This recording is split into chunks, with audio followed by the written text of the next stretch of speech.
They say empires collapse from wars and revolts, but sometimes they decay inside the silk sheets of their rulers. In the year 38 CE, when marble temples gleamed beneath the Italian sun and Rome called itself eternal, a 15-year-old girl crossed the thresholds of the Palatine Palace to become Empress. Her name was Valeria Messalina. To the senators and citizens who watched her wedding procession wind through the forum, she looked like the promise of stability, youthful, noble, and fertile. Her husband, Emperor Claudius, was more than twice her age, frail in body and uncertain in voice, but descended from the divine bloodline of Augustus himself. Together, they seemed the perfect image of order restored after the lunacy of Caligula's reign. Rome sighed in relief, yet beneath the laurel crowns and incense smoke, a new kind of chaos had already taken its first breath. At first, Messalina performed every duty expected of a Roman matrona. She bore 2 children, presided over ceremonies, and walked the marble colonnades with the composure of a goddess carved in stone. Ancient chroniclers Suetonius Juvenal described her as breathtaking, pale skin luminous against gold ornaments, golden brown hair coiled like sunlit serpents, and eyes that seemed to flicker between innocence and cunning. To the Roman ideal, she was a symbol of virtue, the living counterpart to the goddess Vesta, protector of the home and hearth. But Rome, in all its contradictions, demanded chastity while drowning in decadence. The same city that worshipped family purity also filled its streets with gladiator blood, wine, and the scent of perfume from courtesans' chambers. Somewhere between those extremes, the young empress began to fracture. Imagine her nights, the palace quiet, Claudius snoring in another wing, the moonlight spilling across marble floors. They say Messalina would wrap herself in a cheap wig and tattered tunic, slip through servant corridors, and vanish into the underbelly of the city, the Suburra district, where Rome's pulse beat loudest. There, among brothels and taverns, she allegedly worked under a false name, competing with the lowest prostitutes to see who could take the most clients before dawn. It sounds impossibly an imperial empress in a den of sweat and oil lamps, but Tacitus and Juvenal wrote it as fact, not rumor, and perhaps that's why the tale endured. In her nightly descent, Messalina turned rebellion into ritual. She wasn't merely chasing pleasure. She was dismantling the mask Rome had forced upon her. To understand her, you must understand the world she defied. Roman women of high birth were trapped within invisible walls. They could not hold office, command troops, or speak in the Senate. Their power was confined to the bedchamber and the whisper. But Messalina, born into the Julio-Claudian dynasty, understood that whispers could rule nations. By walking among Rome's outcasts, she inverted the hierarchy. The empress became a harlot by choice, while senators became voyeurs, terrified of being recognized. One chronicler described a senator who stumbled into such a brothel and froze when he realized who was behind the thin curtain, his sovereign's wife, painted in rouge and cheap perfume, smiling at his horror. He left wordless, his loyalty shattered not by treason but by shame. Was it madness, or a calculated act of dominance, and experiment in how far divine privilege could stretch before it snapped? The more society worshipped her as untouchable, the more intoxicating it became for her to touch the forbidden. Her secret escapades soon bled into daylight. Within the palace, the air thickened with gossip. Messalina began hosting feasts that mocked the old virtues. The marble atriums, once filled with dignitaries discussing law, now overflowed with laughter, wine, and the murmurs of fear. Senators reclined on couches of silk, their eyes darting as gladiators, captives, and actors paraded through halls once reserved for triumphs. Every toast, every glance carried risk, for in Messalina's Rome, desire was no longer private, it was performance. Picture the scene: gold platters, heavy with figs soaked in honey, peacocks roasted whole, fountains that gushed with red wine, and at the center of it all, Messalina, barely 20, presiding, not as hostess, but as high priestess of excess. Claudius sat nearby, often dazed, sometimes drunk, perhaps pretending ignorance. Some say he was too timid to confront her, others that he found her games entertaining, a distraction from the empire's endless bureaucracy. But beneath the laughter, the senators understood the truth. Refusing an invitation was dangerous. Defying the empress was worse. One whispered story claimed she staged a contest of endurance between herself and Sylla, Rome's most celebrated courtesan. Before a secret audience of nobles, the two women competed through the night, Sylla collapsed after 25 men. Messalina, relentless, continued past 30. When dawn crept through the curtains, no one applauded. The silence itself was applause enough, a stunned acknowledgement that the Empress of Rome had outsinned the city that invented sin. Why would she do it? Historians argue endlessly. Some blame her youth, others her forced marriage to an aging scholar. A few, perhaps more perceptive, suggest that Messalina's debauchery was less about lust and more about control. Each scandal was a message that she, not the Senate, not the legions, commanded the empire's most primal currency, humiliation. To make men kneel, she did not need a sword. She needed only their shame. As months passed, her private pleasures evolved into political theater. She began using seduction to manipulate appointments, to test loyalty, to measure who would yield and who would resist. Those who spurned her advances vanished quietly. A tribune found drowned in the Tiber, a noble stripped of office overnight. And yet, the markets still buzzed. The legions still marched. Rome still roared with life. Outwardly, nothing had changed. Inwardly, everything had begun to rot. Messalina understood something terrifying about power, that corruption thrives best in plain sight. She draped her excess in ceremony, masking depravity as divine celebration.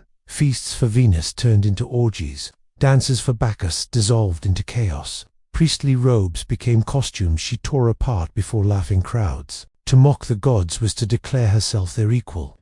To Rome, religion was the glue of empire. By defiling it, she suggested a new faith, one that worshipped her. Imagine the aftermath. A senator's wife returning home from one of these spectacles, silent and pale. A daughter summoned to the palace and sent back days later, her eyes empty, her family forbidden to ask why. In their villas, whispers replaced conversation. Husbands drank in silence. Wives prayed to gods who no longer listened. The empire carried on, unaware that its soul had begun to hollow. Some historians call Claudius a fool for tolerating it. Others see him as a man trapped, aware of the horrors, but powerless against his own wife's web. Perhaps he found refuge in denial, clinging to the idea that stability mattered more than morality. After all, Rome had survived worse civil wars, tyrants, assassinations. Could it not survive an empress? But what Claudius failed to see was that Messalina's rebellion wasn't just against him, it was against Rome itself. As the marble walls of the Palatine gleamed under torchlight, behind them a revolution of vice unfolded. And the girl who had once symbolized renewal was now something else entirely, a shadow, moving through corridors scented with myrrh and fear. Rome, the eternal city, had crowned a new kind of ruler, not through decree, not through conquest, but through desire unrestrained. And every man and woman who entered her orbit found themselves enslaved, not by chains, but by the invisible cords of their own shame. The descent had only begun. By the early 40s CE, whispers about Messalina had evolved into something darker, no longer rumor, but an open secret pulsing beneath the marble floors of the imperial palace. The Empress was no longer simply indulging in private pleasures. She had constructed a system, a machinery of seduction, humiliation, and power that fed on Rome's most dangerous appetites. Historians would later call it the Empire of Shame, a dominion built not with legions or laws, but with the one weapon no senator or general could resist, their own desire. Some chroniclers claimed that she founded an imperial brothel hidden in plain sight within a lavish villa near the Campus Martis. By day, it appeared a sanctuary of art and music. By night, torches burned behind its curtained windows, and carriages arrived bearing senators, generals, and noble sonsmen, summoned under false pretenses, unaware they were walking into their own disgrace. Inside, Messalina presided like a queen of shadows. Women of high rank, coerced under threats of exposure or ruin, were forced to serve beside her, their names carefully recorded by her attendants. Each night became a ritual of degradation, and each secret a new coin in her treasury of control. Tacitus wrote that she corrupted by fear those whom she could not corrupt by lust. It was an operation of astonishing precision. Rome's proudest men, those who had once commanded legions, now performed for her amusement, stripped of armor and dignity alike. A single whisper from the Empress could destroy reputations overnight. To disobey meant disgrace, to obey meant eternal silence, and silence was the foundation of her power. Imagine a young senator, summoned to the villa under the guise of imperial favor. He arrives, expecting political advancement, only to find himself in a candlelit chamber where the Empress of Rome herself waits. Dressed not in royal silk but in the garments of a courtesan, his first instinct is fear, his second, surrender. When dawn comes, he leaves wordless, clutching his toga as if it could hide the shame now etched into his name. That morning, Messalina gains another captive, not by law, not by sword, but by memory. Rome's politics became theatre. Governorships were awarded not to the honorable, but to the silent. Generals loyal to Messalina found promotions swift. Those who resisted found their families exiled, or worse. The empire's moral spine had been bent into a curve that mirrored her smile. The Senate chamber, once the stage of fierce debate, grew quieter. Each man looked across the marble floor and wondered which of his peers had been seen in the villa at night. Suspicion became governance. But Messalina's cruelty was not chaos, it was art. She learned that humiliation could break men more thoroughly than torture. A sword could end a life. Shame could hollow a soul. Her feasts grew stranger, her spectacles more elaborate. At one, she demanded that noble women and their husbands exchange clothes, perform rites of Venus before a watching audience. At another, she brought in captives from distant provinces, Gauls, Syrians, Africans, and forced senators to compete with them in grotesque displays of lust and exhaustion. To refuse was treason. To participate was self-destruction. Each act deepened the empire's collective guilt, binding its elite in complicity. And still, Rome functioned. The markets bustled, the aqueducts flowed, the legions marched under the blazing sun. But under that facade of order, something intangible had shifted. The same city that once prided itself on discipline and virtue now knelt before an empress who turned vice into a form of dominion. When poets spoke of Rome's greatness, the words felt brittle, hollow. The empire was rotting from within, but the rot was perfumed and beautiful. The story of the endurance contest became the most whispered tale of all. Messalina, insatiable and unashamed, challenged Sylla, Rome's most renowned courtesan, to a contest in endurance. The setting, a chamber draped in crimson silk. The audience, a circle of nobles too afraid to look away. Sylla was a legend, a woman of stamina and skill. But the Empress, driven by something deeper than lust, outlasted her, passing 30 partners before the courtesan collapsed. At dawn, Messalina rose victorious, her body bruised but her smile serene. The men watched in silence, understanding that the boundaries of shame had been redrawn. Rome had seen emperors who killed for power, but never an empress who ruled through debasement. The contest became metaphor, proof of her monstrous endurance, not just of the flesh, but of the soul. Each act of excess, each night of corruption, became another lash across Rome's moral body. Some say she laughed as she left the chamber, whispering that no man, living or dead, could ever satisfy her. Others claim she looked bored, already craving something greater. In truth, both were probably right. Claudius, meanwhile, remained blind or chose to be. He was a scholar by nature, a man of scrolls and history, not of confrontation. Surrounded by flatterers and freedmen, he clung to peace as if ignorance could preserve it. To accuse his wife meant accusing himself of weakness, so he turned away. He signed decrees while his empire was quietly auctioned for silence. And thus, Messalina's web grew until even the emperor found himself caught within it. Her feasts soon took on the rhythm of ritual. Priests were invited to bless her gatherings as offerings to Venus and Bacchus, gods of love and revelry. Incense would rise to the vaulted ceilings, and as it thinned, the ceremonies descended into chaos, wine spilling, garments torn, noble bloodlines mingling in shame. What began as revelry ended in ruin, as laughter turned to sobbing, and the gods themselves seemed to recoil. Yet every participant returned the next night, compelled by fear, desire, or both. Messalina had turned Rome's morality inside out. What had once been a virtue, chastity, was now the mark of cowardice. What had once been shame was now loyalty. One soldier who escaped the villa described it later as a battlefield without blood. He said, "In war, the body dies. In her house, the soul does."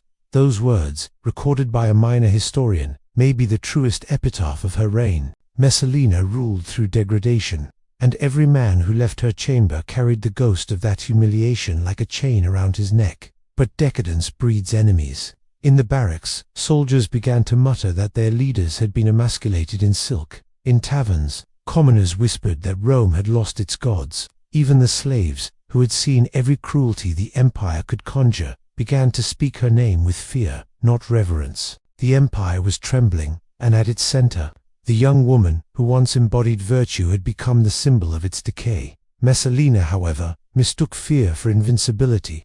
The more disgust grew, the more she indulged. Her feasts turned bloodier, her punishments harsher. She demanded new games contests of shame that pitted senators against their own wives. When one refused, he vanished, his estate quietly confiscated. No one dared speak his name again. And through it all, she laughed, believing her power eternal, her beauty a shield against consequence. But Rome's patience, like its marble, could crack. Beneath the golden light of her banquets, a storm was forming, quiet, invisible, but absolute. It waited behind the obedient smiles of courtiers and the trembling voices of priests. For in every empire, there comes a moment when decadence becomes unbearable, when silence breaks beneath the weight of its own guilt. And for Messalina, that moment was approaching fast. By the year 48 CE, Messalina's reign of indulgence had reached its peak and its breaking point.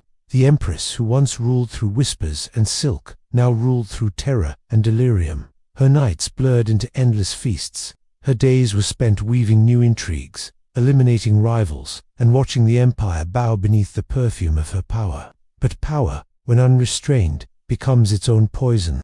What began as rebellion had turned into obsession, and in that fever of arrogance, Messalina made the one mistake that no empress, no matter how cunning, could survive. It began with Gaius Silius, a handsome senator, celebrated for his charm, ambition, and lineage. He was everything Claudius was not: young, vigorous, admired. Some say Messalina first noticed him at a festival of Bacchus, when his laughter echoed through the marble atrium like music. Others whispered that he was chosen deliberately, a pawn in her next game of defiance. Whatever the truth, their affair quickly evolved from secret passion to open scandal. Silius was no naive lover. He knew the risk, but he also saw the reward. With Messalina's favor came titles, estates, and perhaps a chance at the throne itself. The empire, for all its moral decay, still had rules, and the most sacred of them was the sanctity of imperial marriage. To touch the emperor's wife was treason by definition. Yet Messalina was no longer bound by laws meant for mortals. She had tested Rome's limits for years and found them pliable. So, in a move that even the most cynical senators could scarcely believe, she decided not just to betray Claudius but to replace him. One autumn morning, as Claudius traveled to Ostia inspecting harbors, Messalina staged a wedding. Not a quiet tryst or symbolic oath, but a legal Roman marriage, complete with witnesses, priests, and contracts. The groom, Gaius Silius; the bride, the living Empress of Rome. In a lavish ceremony, she stood before the gods, veiled in white, and placed her hand in another man's. The officiating priest invoked the words used in every Roman union: Ubi, to Gaius, ego Gaia, where you are Gaius, I am Gaia. Those who attended later swore the ceremony was no farce. The scrolls were signed, the rings exchanged, the wine poured, the musicians played. It was an act of breathtaking audacity, direct insult, not only to Claudius, but to Rome itself. To the witnesses, it was madness dressed as majesty. To Messalina, perhaps, it was destiny. She had crossed every boundary Rome had set for women, for wives, for mortals. Only one remained: to claim sovereignty in her own name. Whether she believed Claudius too weak to retaliate or to be besotted to care, none can say. But for the first time, fear began to shift not toward her, but away from her. When word reached Claudius at Ostia, he laughed. Surely, it was a jest, some wild rumor from the city. But as messenger after messenger confirmed the details, the vows, the witnesses, the contractors' laughter hardened into silence. Claudius, the timid scholar emperor, had been made a public fool. The Empress of Rome had married another man as if the empire were her dowry. His humiliation became his awakening. For the first time in his reign, Claudius acted with decisiveness. He ordered his freedmen Narcissus, Pallas, and Callistus to investigate. The evidence was overwhelming. The feast, the signatures, the garlands, still hanging in the temple. Narcissus, ever the shrewd manipulator, saw the danger of hesitation. He told Claudius, "If you do not strike first, Silius will wear the crown before nightfall."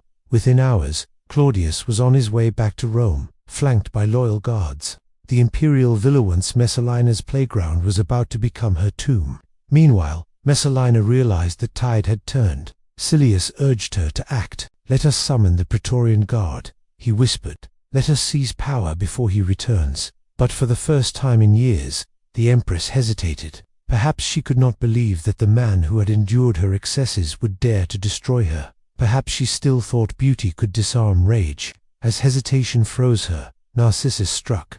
Silius was dragged before the Senate and executed before sundown. His head was displayed as proof that treason had a price. Messalina fled to the gardens of Lucullus, the same gardens where she had once hosted her infamous revelries. There, surrounded by her attendants and her frightened children, she waited for the impossible, a pardon. Ancient chroniclers describe her pacing the marble colonnades, her jewels still glinting in the dying light, her hands trembling but her pride unbroken. She sent messengers to Claudius, pleading that her crimes were those of passion, not conspiracy. She begged to see him.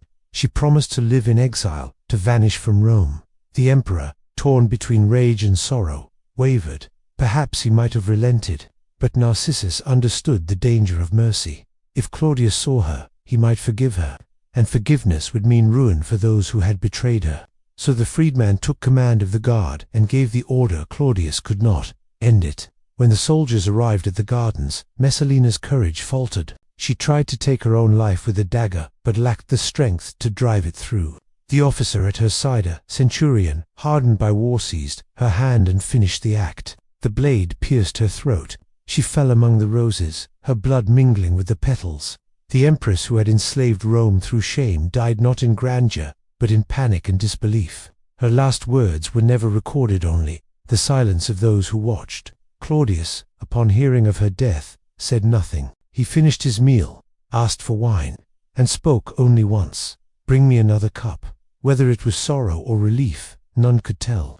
But his next decree was clear. Messalina's name was to be erased from every inscription, her statues destroyed, her memory condemned. The Romans called it damnatio memorio, the damnation of memory. Yet history has a cruel sense of irony. Those they tried to erase are often the ones we remember most. The ruins of the Palatine still whisper her name. The frescoes are faded, the columns cracked, but somewhere among them lingers the echo of her laughter, a sound that once made senators tremble. Messalina's story did not die with her. It survived in scandal, in poetry, in warning. She became the embodiment of what happens when desire and power intertwine until neither can be distinguished from madness. Historians still argue over her motives. Was she a victim of her own hunger for freedom in a world that denied women agency, or a tyrant who weaponized seduction to enslave an empire? Perhaps both. She was the shadow of Rome's greatness, the proof that civilization's most polished marble can hide rot beneath the surface. Her downfall revealed a truth Rome preferred to forget, that empires rarely fall from conquest. They collapse from within, corroded by vanity, greed, and the intoxicating illusion of invincibility. Messalina's empire was not built on conquest or coin, it was built on shame, and shame, like poison, spreads quietly until nothing pure remains. In the end, her legacy is not just one of sin but of reflection. She forced Rome to look into its own mirror and recoil at what it saw. And as history closes her chapter, one truth remains. Rome's most dangerous weapon was never the sword, it was desire unchained.